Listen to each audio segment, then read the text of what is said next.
Bienvenue dans l'atelier théâtre de l'UTLTB avec les comédiens de la troupe Le Grain de Sel.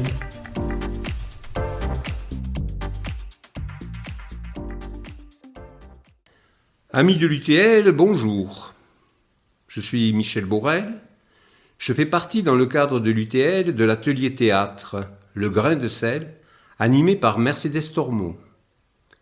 Nous allons, Mercedes et moi-même, vous dire deux fables de Jean de La Fontaine.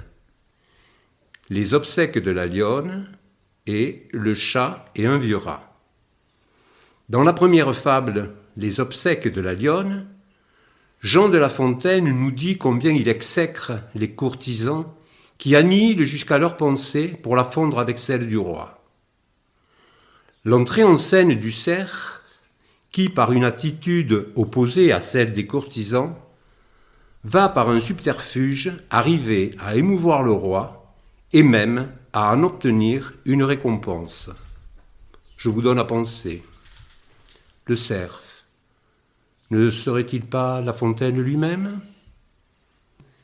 Les obsèques de la lionne. La femme du lion mourut.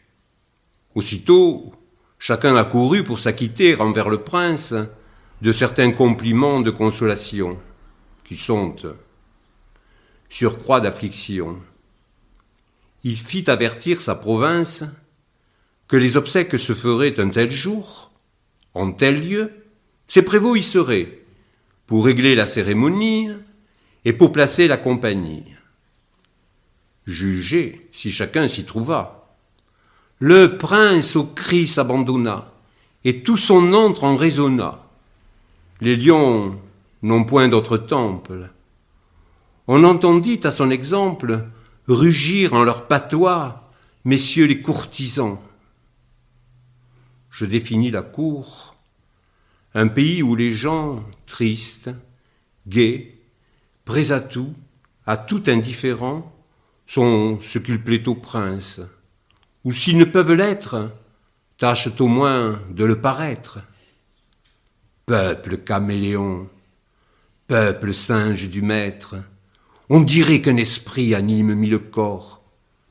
C'est bien là que les gens sont de simples ressorts. Pour revenir à notre affaire, le cerf ne pleura point. Comment eût-il pu faire ? Cette mort le vengeait. La reine avait jadis étranglé sa femme et son fils. Bref, il ne pleura point. Un flatteur l'alla dire et soutint qu'il l'avait vu rire. La colère du roi, comme dit Salomon, est terrible, et surtout celle du roi lion. Mais ce cerf n'avait pas accoutumé de lire. Le monarque lui dit « Chétif, hôte des bois, tu ris, tu ne suis pas ces gémissantes voix. Nous n'appliquerons point sur tes membres profanes nos sacrés ongles.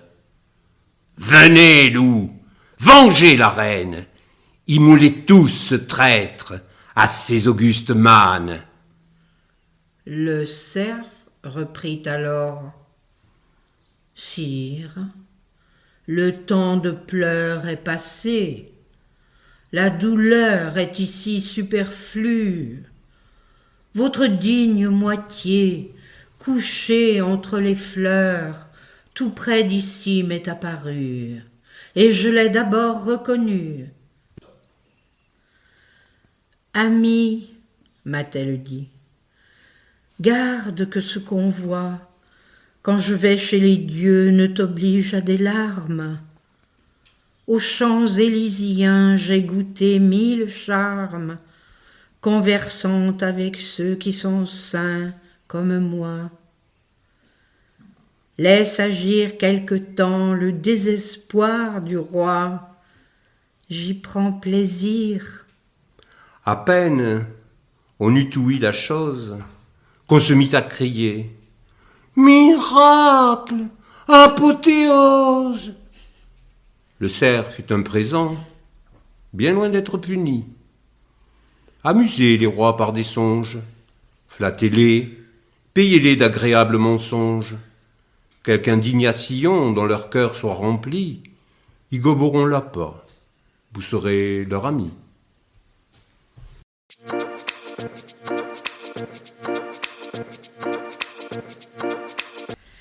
Le chat et un vieux rat.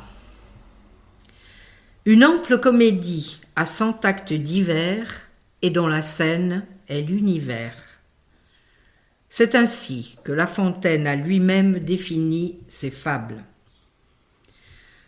Dans Le chat et un vieux rat, on admirera encore une fois la virtuosité du poète pour animer une petite comédie dans laquelle les animaux, souris, chats et vieux rats, deviennent des personnages de théâtre à part entière. Ainsi, La Fontaine construit l'intrigue en 2 actes jusqu'au dénouement. Il campe les personnages, montre les lieux et le décor et anime avec une incroyable dextérité son petit théâtre. Ainsi, dès le début de la fable, le spectateur s'amuse à la présentation du terrible chat. Rodilard, Alexandre des chats, Attila, fléau des rats, chat exterminateur, et pour finir, vrai Cerbère. Quel talent de fabuliste, de conteur et de poète. Le chat et un vieux rat. J'ai lu, chez un conteur de fables, qu'un second Rodilard, l'Alexandre des chats, l'Attila, le fléau des rats, rendait ces derniers misérables. J'ai lu, dis-je, en certain auteur, que ce chat exterminateur, vrai Cerbère, était craint une lieue à la ronde. Il voulait de souris dépeupler tout le monde. Les planches qu'on suspend sur un léger appui, la mort au rat, les souricières n'étaient que jeux au prix de lui. Comme il voit que dans leur tanière, les souris étaient prisonnières, qu'elles n'osaient sortir, qu'il avait beau chercher, le galant fait le mort, et du haut d'un plancher se pend, la tête en bas. La bête scélérate à de certains cordons se tenait par la patte. Le peuple des souris croit que c'est châtiment, qu'il a fait un larcin de veau ou de fromage, égratigné quelqu'un, causé quelque dommage, enfin qu'on a pendu le mauvais garnement. Toutes, dis-je, unanimement se promettent de rire à son enterrement. Mettent le nez à l'air, montrent un peu la tête, puis rentrent dans leur nid à rats, puis, ressortant, font 4 pas, puis enfin se mettent en quête. Mais voici bien une autre fête. Le pendu ressuscite et sur ses pieds tombants attrape les plus paresseuses.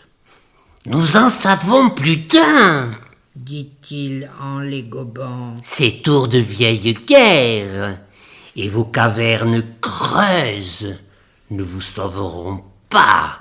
Je vous en avertis. Vous viendrez toutes au logis. Il prophétisait vrai. Notre maître métisse pour la seconde fois, les trompe et les affine, blanchit sa robe et s'enfarine, et de la sorte déguisé se niche et se blottit dans une huche ouverte. Ce fut à lui bien avisé. L'agent trotte-menu s'en vient chercher sa perte. Un rat, sans plus, s'abstient d'aller flairer autour. C'était un vieux routier, il savait plus d'un tour. Même, il avait perdu sa queue à la bataille. Ce bloc enfariné ne me dit rien qui vaille. S'écria-t-il de loin au général des chats. Je soupçonne dessous encore quelques machines. Rien ne te sert d'être farine, car quand tu serais sac, je n'approcherai pas. C'était bien dit à lui. J'approuve sa prudence. Il était expérimenté et savait que la méfiance est mère de la sûreté.